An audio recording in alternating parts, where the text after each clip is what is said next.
turabaha ikaze nshuti bagenzi mukurikirana ibiganiro vya Radio Cirimoso. Ikiganiro c'uyu munsi igenekerezo rya 28/0 muriko mushikirizwa na Liliane Ndereye mfatanije na bagenzi banje Beatrice Nimbona, Jean-Marie Kagabo hamwe na Thierry Bigirindavyi yasuye kuduhamvya muri no rugamba rwo kurwanya ihonyabwoko tubicishije kuri isamirizi yanyu ya Radio Cirimoso. Nk'uko bisanzwe bino biganiro tukaba tubitegurirwa na Emmanuel Nkurunziza.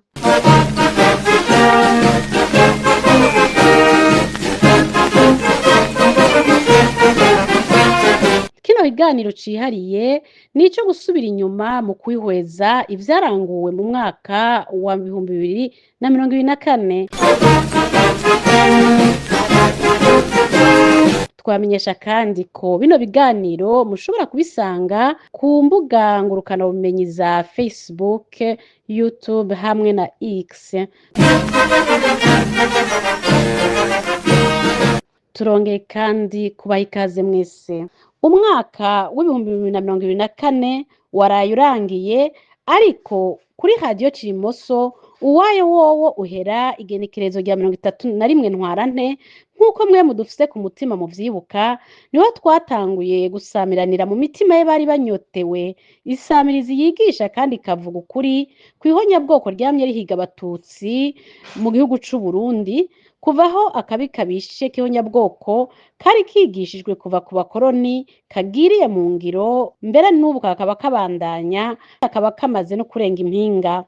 Imbere yuko twinjira mu makuru yashikirijwe kuri Radio Cirimoso muri uyu mwaka waraye urangiye, reka tubanze dutege yompi umushinga Emmanuel Nkurunziza aduha intangamarara. Uko umwaka utashe, ishirahamwe canke uruganda rwose birafata akanya bikarimbura bikaraba uko ibikorwa vyagenze. Ubu n'umugenzo kw'isi yose, ivyo bakabikora kugira ngo barabe ko botera intambwe baje imbere. No muri Radio Cirimoso rero uwo mugenzo turawukurikiza, uretse ko twebwe umwaka wacu urangira muri Ntwarante utarangira muri Kigarama. Tukemeza twebwe rero muri Radio Cirimoso kugira ngo ivyo byo kwirimbura bigende neza, bisaba kwishira hamwe ryisuzuma ibiriberamwo ridasize n'inyuma, ariko n'ivyahitiye birabera hanze yaryo. Ibi tukabivuga kuko naho kwisuzuma ari vyiza, no gukubitiza amaso hanze biguma ari nkenerwa navyo. Ni navyo bituma umuntu abona aho muri iryo boba baratemvye, abatsitaye, abazimiye, eka mbere rikanaheraho gusubira gutomora neza ingene rizogiranirana imigenderanire n'umwe wese muri iyo mirwi.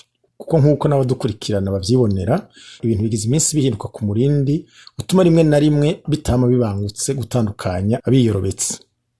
Reka rero duhere ku kwisuzuma. Birumvikana ko iki gikorwa kitorindira impera y'umwaka canke y'ukwezi, eka no kurindira ku mugoroba umuntu ataririmbura ashobora gusanga yacerewe. Hari kandi ukuntu kwirimbura ku gatwe k'umuntu umwe ubwiwe bikenewe kuri wese, na cane cane kuri mu murwi. Kwirimbura ku gatwe k'umuntu bikenewe kuri wese, abo umuntu wenyene co kimwe n'uri mu murwi kanaka, baba abakorana canke yabo barongoye, yabo urongoye abandi. Aguma akeneye gusuzuma akanibaza ku vyarangutse bene biriko biraranguka, ibikenewe guhindurwa canke guhebwa burundu namba bibonetse ko bitariko bigenda neza. Mu gisata nk'iki kitwega muri Radio Cirimoso, ni kuvuga co guhanahana amakuru, kuyagenzura be no kugabisha ibijanye n'ihonyabwoko. Ntiturindira ko umwaka canke ukwezi guhera. Kwirimbura vyama bikenewe, haba muri Nzero canke muri Ruheshi, haba muci canke mwiyogoma. Uko kwirimbura hamwe n'abo dusangiye urugamba bidutuma tumenya abo muri twebwe bakurikiye Nyante canke bari buyikurikire, haba mu kwitiranya inkuba n'inkumi, haba kubera gukera babahema kubera bashaka kubahenura, baba bamwe bemera ubuki bategeka canke bafise akarimi gasosa. Bamwe rero utaravye neza wahavugira ngo umuyaga rumwe, nayo ari kugusinziriza kugira gusimbire ko utakigira isaganirizo. Bene abo bantu rero ubu bakaba mu kugwira barusha ubwimbegeri canke urwiri. Aho hose bakaza bisize akajwi nako mu gukobereza, ugasigara wibaza namba ari imvuvyi canke ari ucuye inyambo.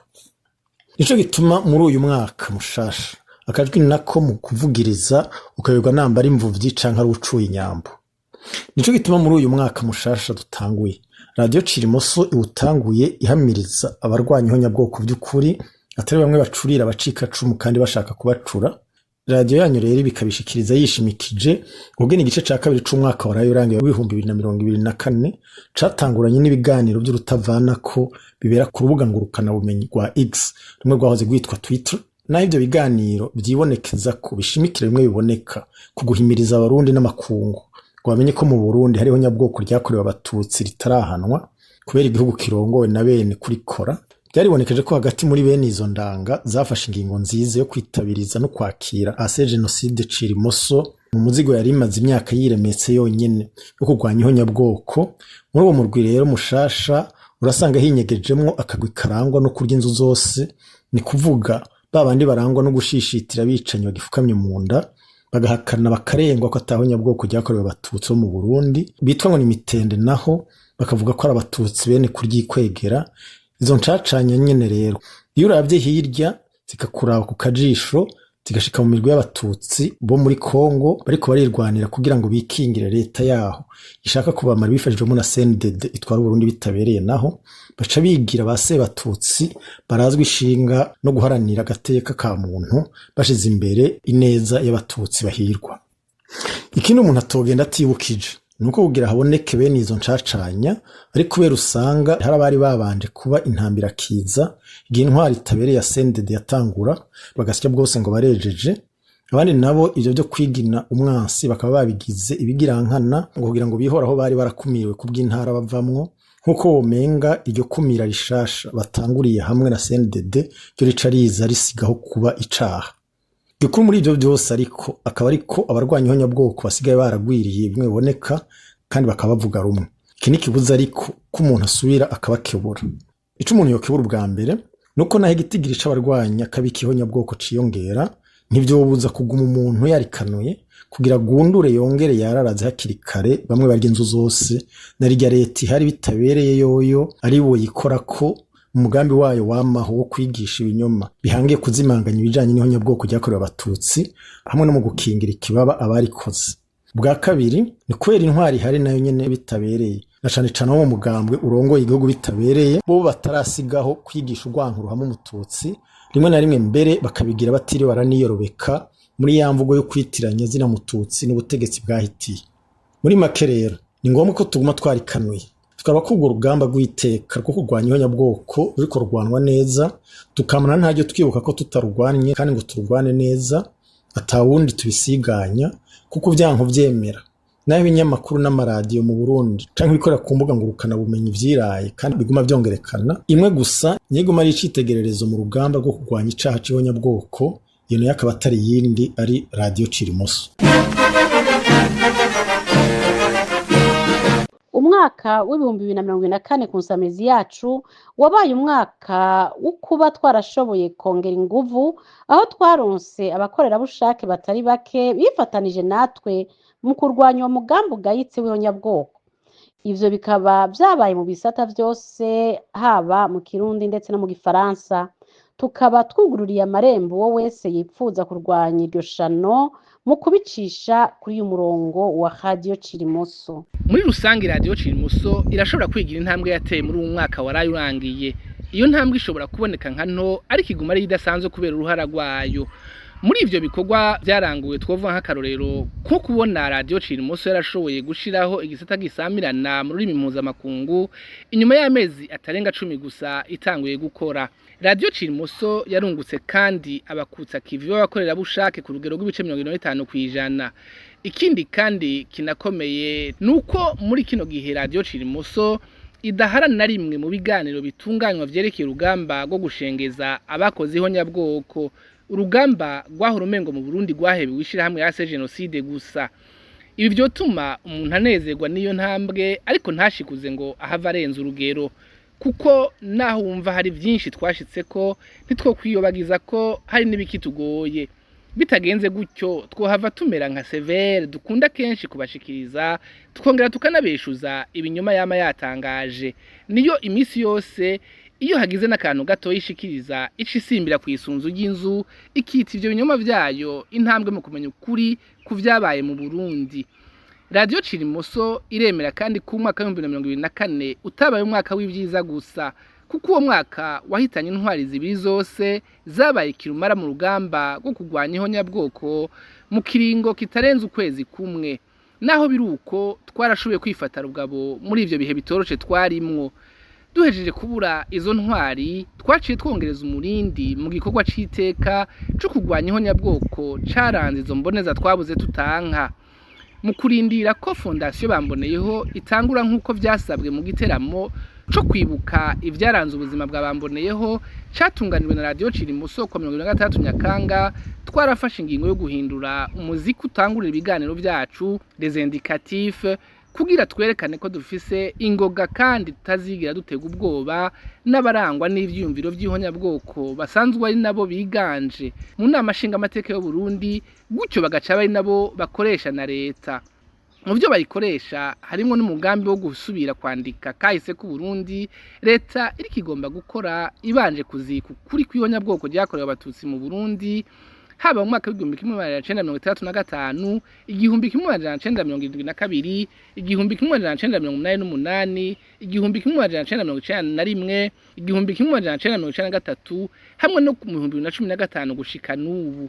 Abategetsi b'u Burundi naho boteka ibuye rigasha bahimiriza abahinga mu binyoma babafasha, radio Cirimuso ntaco itazokora kugira ijambo ry'ukuri ishikiriza n'imigwe n'inzandiko n'amajambo y'uruyeri ariko y'ibinyoma ya Severe n'abasavyi bayo birigwa barayerera isi yose bandika ibitabo vyo kwihaya ivyo bavuga ko bakoze, eka mbere n'ababandikira bahavuye banagaragara urushato rw'intama bahora biyambika rurabakorokana, gutyo abarundi bose barabona ko zahora ari impyisi zigize intama, baca basigara bajonjogoye nk'ibihuna.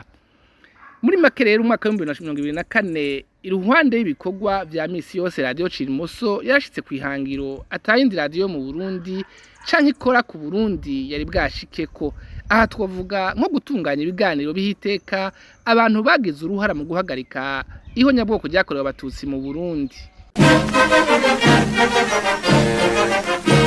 Reka turabire hamwe ubu naho uko umwaka w'ibihumbi 2024 waraye utashe wagendeye abapfuvyi ihonyabwoko mu Burundi. Kubera uvuga mwene abo bantu ahera atagukekeranya ku citwa Severe, wa mugwi witwa ko ari wo kurondera ukuri no kunywanisha abarundi naho shwi, ubaye urareka ko wasubiriye kurangwa no gushikiriza ivyegeranyo womenga nivyo gusozera ikivi, nayo ikiriko irafunafuna itekera amazi mu rukangaka ngo yemeze ibinyoma vyayo. Iyo Severe nyene naho hose kandi ivyo yita ivyegeranyo biba biraba gace inzatsa kiringo iyo Severe yihaye. Severe kandi ntinaraba n'iryahumye ibigize ishingiro ry'icaha co guhonya ubwoko nk'uko gitegekanywa n'amasezerano mpuzamakungu yashizweho igikumu n'ibihugu bigize ishirahamwe ONU kuwa 9 Kigarama 1949. Muri ico kintazi nyene Severe yita cegeranyo ivuga ko kimenyamenya c'uko ngo habaye ihonyabwoko ry'abahutu databanje ngo ari kubera inzego za leta zakoze ubwicanyi.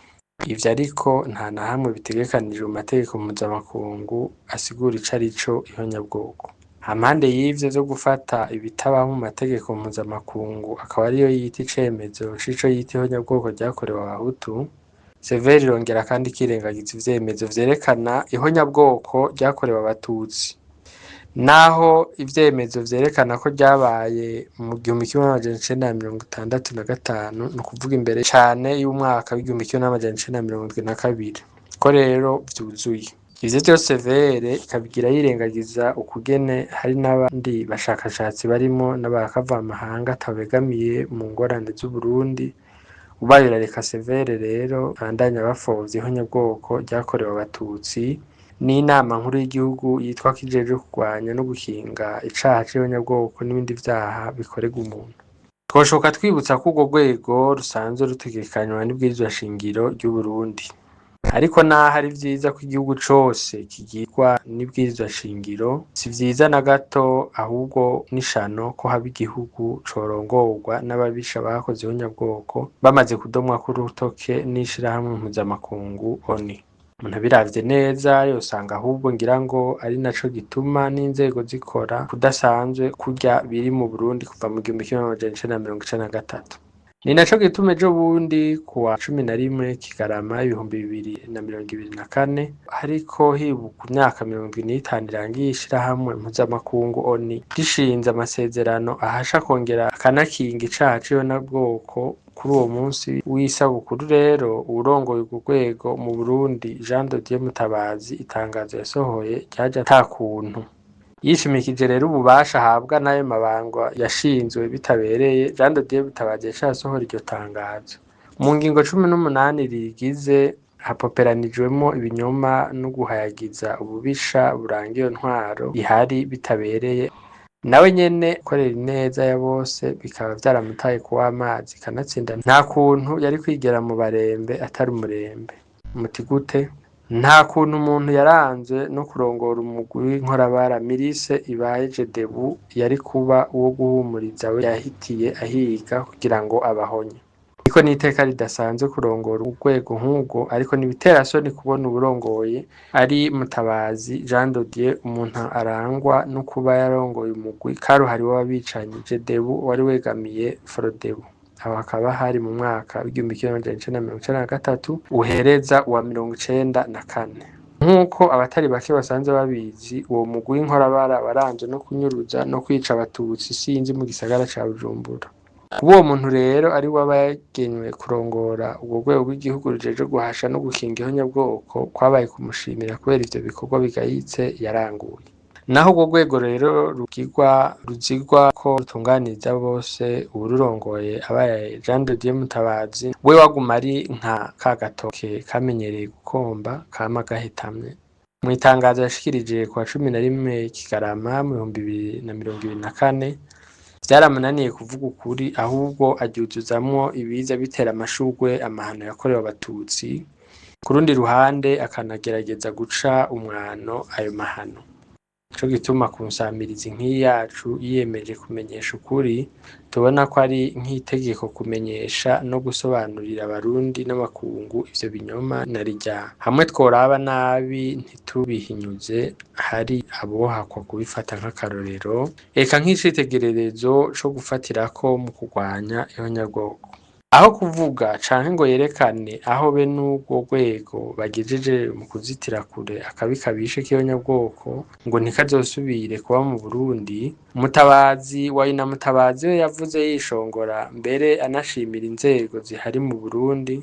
Nk'akarorero mu gace ka 18 ari nako kanyuma muri iryo jambo yashikirije, Mutabazi yavuze ko urwego arongoye rushimishwa n'aho leta y'u Burundi bifashijwemo n'amadini bagejeje kuremesha amahoro. Aho umuntu akaba yomenga nibisanzwe, uretse ko ayo mahoro aririmba arayabe na basebuja nyene, kuko nko kuri ba Barundi bashika ku nusu y'umuriyoni bangajwe niyo ntwaro ihari bitabereye, nta muntu mutaraga yogeza kubahenda ngo amahoro yariraye. Si ivyo gusa ngo kubw'umukuru w'inama y'igihugu ijeje kurwanya ihonyabwoko n'ayandi mabi akorerwa kiremwa muntu, ngo ihonyabwoko ngo ryaramaze kuranduranwa n'imizi mu Burundi. Ariko iyo aba ariko biri, yarakwiye kuba yaratanze imihoho vyihuta canke arakwiriye kuca abigira vuba na bwangu, kuko igikorwa ajeje kizoba carangutse.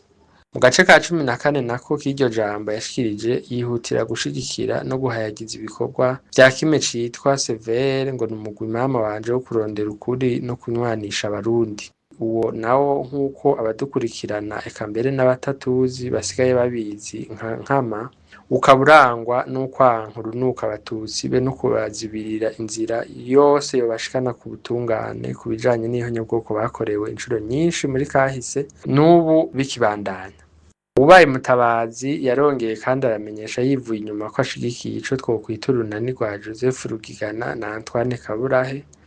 Mu mpera za 2024 aba bantu babiri bakaba baranzwe nuko bariko bategwa ivyatsi n'abarundi bo mu mpande zose z'isi, bakaba babaviriye hasi kubw'igitabo Rugigana aheruka gusohora afashijwe na Kaburahe. Ico naco kimwe mu bikuru bikuru bikiranga akaba ari wa mugambi wo kuryanisha abatutsi wamye uranga CNDD FDD. Abasesenguzi bihweza ibintu n'ibindi batarya umunwa les critiques bakaba basanze kuba Mutabazi yamenyesheje ko ashigikiye Antoine Kaburahe na Rugigana muri uwo mugambi ari bimwe vy'ibisa bisabirana koko. uyo akaba yari mugenzi wacu Jean Marie Kagabo. Umwaka w'ibihumbi 2024 muri rusangi ntiwereye abapfavyi ihonyabwoko ry'abatutsi. Aha twohera ku kuntu abagerageje gushimagiza no gufasha wa mwicanyi Katwa Agatongwasa babicishije ku mbuga ngurukanabumenyi bamijwe babiri bagateshwa bagata mu nzira bari batanguye yo kumugirira umwiyamamazo kuri Espace X kuko womenga n'umunyapolitiki nk'abandi bose. Ibyo byabaye mu kwezi kwa Kigarama k'uyo mwaka igihe uwo mwicanyi asanzwe azi ko arongoye kuva kera umwe mu migwi yatigije abatutsi kurusha iyindi, uwo nawe akaba ari Paripehutu.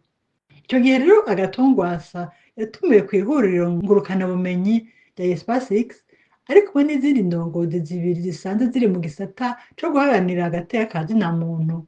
Ico gikorwa cari catunganijwe kw'igenekerezo rya 28 Kigarama. Kuri uyo musi rero ikiganiro carabaye kuko vyari bitegekanijwe, ndabongira umuntu yovuga ko cahatse kugenda nk'uko categekanijwe kubera cabaye igitangura, bene kugitegura bakaronka ubutumwa bwinshi bubamenyesha ko bakoze ibidakorwa, ko ata kuntu na kumwe bokubaha gufasha umucace nka Rwasa atarigera ahanirwa canke ngo apfume anicuza inganda yasasitse.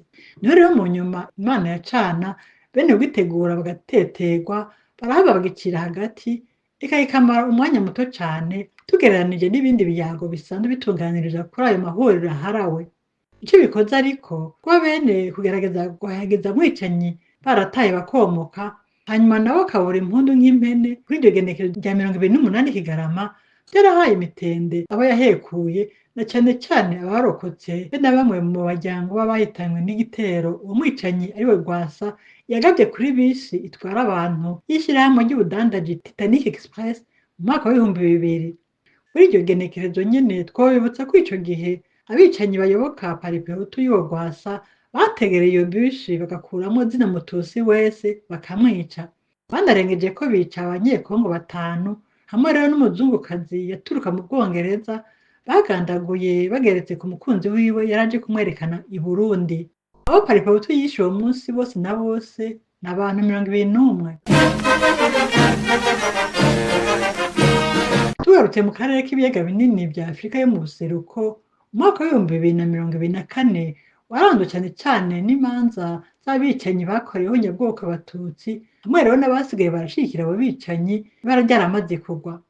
Izo manza zikaba zose zagenze neza cane kuko bose bakubiswe intahe mu gahanga, maze abacikacumu n'abaharanira ubutungane bari bwihebure ko mwene abo babisha batagikurikiranwa uko bitegerezwa, basubira kuhatorera ingoga. Aha twohera nko kuri wa mwanditsi w'umunyakameruni asigaye afise akabira k'abafaransa Charles Nana ikubitiwe intahe yamwe n'urongoye iyandikiro ry'ibitabo yasohoreyemwo ca gitabo camushikana imbere y'ubutungane nk'uko twari bamenyesheje mu kiganiro cacu kuwa 11 Munyonyo muri uyu mwaka w'2024.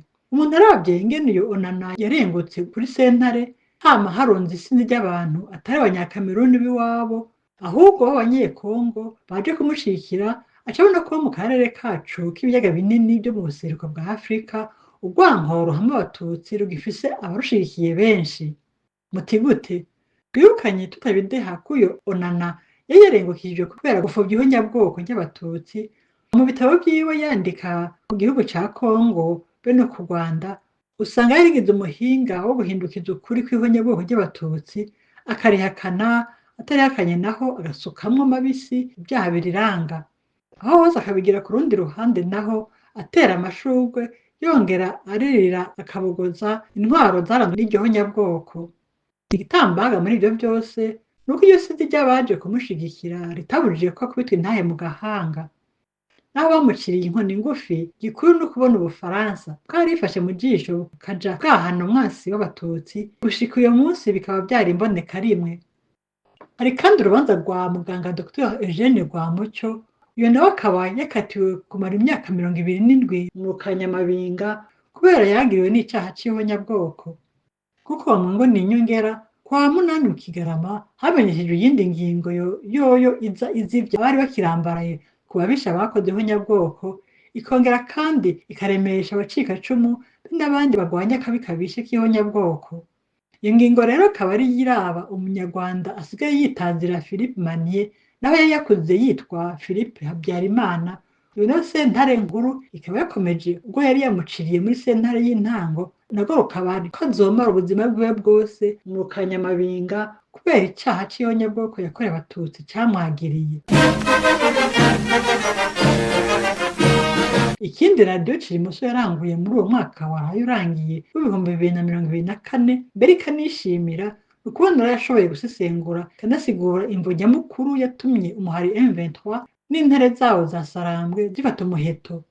Iyo mvo nayo akaba ari gukingira ubuzima n'uburenganzira bw'abanyekongo bo mu bwoko bw'abatutsi bari barembejwe n'intwaro iri muri ico gihugu iza yifashwa n'iyo ntwaro ya CNDD irongoye i Burundi bitabereye. Muri iri sesengura nyene rijanye n'itotezo ry'abatutsi bo muri Kongo, radiyo Cirimuso inezeza kandi n'ukugena iguma igenzura uko abategetsi n'izindi ndongozi zitanye zijya nino babona ico kibazo. No muri abo twifuza kubumvisha uyu munsi ni nyakubahwa Samuel William Ruto, umukuru w'igihugu ca Kenya. Akaba ari muri bamwe bafashe nka nkama ko ivyo leta ya Kongo yama yitwaza ngo ikibazo n'u Rwanda bitagira mvura umutege yompi. As heads of state, turi abakuru b'ibihugu mu nama twarabajije tuti mbega M23 bajya abantu barimwo ni abanyekongo canke abanyarwanda? Hanyuma Kongo irishura iti bajya n'abanyekongo. Hari ikindi kibazo nicari kirangiye, none nambara abanyekongo gisubira kuba ikibazo c'ikinyarwanda gute? Gisubira kuba ikibazo ca Kagame gite? Iki si ikibazo kiri hagati y'u Rwanda na Kongo, iki si ikibazo hagati ya Kagame na Tshisekedi, ni ikibazo kiri hagati y'abanyagihugu na leta yabo. Kandi iyo baba bari bucumve muri ubwo buryo cari kuba caba inyishu nziza kuri ico kibazo. Imbere yo gusozera dusubira kandi gatoya kuri ya nkuru y'ingene abakoze ihonyabwoko bene abihaya umwuga wo kurifobya uyu mwaka w'ibihumbi 2024 utabereye. Tugahera ku byo twababwiye by'ingene abanyekongo basidukanye n'iyonka kuja gufata mu mugongo umwangushi Charles Onana igihe yariko arakurikiranwa na sentare. Ntawoshoka atahura umuzi w'ubwo bufatanyacyaha baye abanyarwanda ataravye ubwenge n'amayeri imigwi yiyemeje gukora ihonyabwoko bene abishigikiye bifashisha. Ntidusibe kubibutsa ukugena uwurongoye Burundi bitabereye ari we Evariste Ndayishimiye yarungitse abasirikare n'imbonerakure muri ico gihugu, akaba aba ariko arakurikiza amasezerano yasinywe kuwa 2021 na 2022 Rusama 1995 hagati ya CNDD na Exfar isigaye ari FDLR. Birekaniye ko tubibutsa neza na neza bimwe mu byari muri ayo masezerano y'akamona kuko byamenyesheje n'ishirahamwe ONU. Ndogure Twamugina yemeje hagati y'ibiro bikuru by'ingabo zaho zari z'u Rwanda Exfar be na CNDD biserukiwe na Leonard Nyangoma mukuru wa CNDD ku ruhande rumwe hamwe na General Major Augustin Bizimungu umugaba w'ingabo akaba n'umukuru w'ibiro bya gisirikare bya FAR ku rundi ruhande. Mu ntangamarara y'amasezerano impande zose ziremeza ko zigiye gushyira hamwe uburyo bwazo haba mu bikoresho canke amahera mu guhanahana amakuru be no gutunganiriza hamwe ibyo bakora kugira ngo bashikane ku ntsinzi FDD hamwe na Exfar. Ndugare Twamugina ibyo iri mu gace ka 47 k'icegeranyo nimero agakoni gashinze 1998 agakoni gashinze 1977 ishyirahamwe ONU ryasohoye ku igenekerezo rya 19 Myandagaro mu mwaka w'1998. Muri make ukuvuga ko intego nyamukuru ibiya byose abantu bama bibaza bikabasiga cy'igituma Evariste Ndayishimiye arungika abasirikare muri Kongo ari kugira bafashe za nkorabara za Exfar zigaruke ku butegetsi mu Rwanda kujya byashitse kuri bagenzi babo muri CNDD mu Burundi. Inshuti namwe bagenzi mwakurikiranye iganiro cacu turabashimiye twongera tubipfuriza kuba mu Burundi buziriho nyabwoko. Murakoze cyane.